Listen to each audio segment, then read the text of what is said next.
প্রিয় বন্ধুরা, আশা করছি তোমরা সবাই অনেক ভালো আছো, সুস্থ আছো। আমি রাজকুমার। আজ এই ভিডিওতে আমি তোমাদেরকে দেখাবো অয়েল প্যাস্টেলে একটি সুন্দর সাবজেক্ট ড্রয়িং।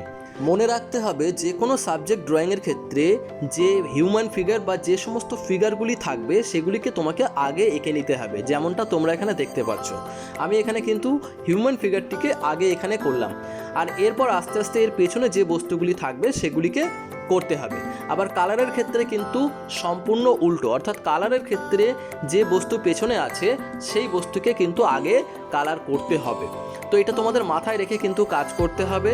তোমরা ভিডিওটি সম্পূর্ণ যদি দেখো তাহলেই তোমরা কিন্তু বুঝতে পারবে কোথায় কিভাবে কালার হচ্ছে, কোথায় আগে কালার হচ্ছে, কোথায় পরে কালার হচ্ছে, আর কোন জায়গাগুলিকে প্রথমে ছেড়ে রাখতে হয় সেই বিষয়গুলি কিন্তু খুবই ইম্পর্টেন্ট। তো তোমরা ভিডিওটি দেখতে থাকো, আশা করছি তোমাদের ভিডিওটি ভালো লাগবে। তবে ভিডিওটি তোমাদের কেমন লাগছে সেটি অবশ্যই কমেন্টের মাধ্যমে আমাকে জানিও, আর সেই সঙ্গে একটা লাইক করে দিও।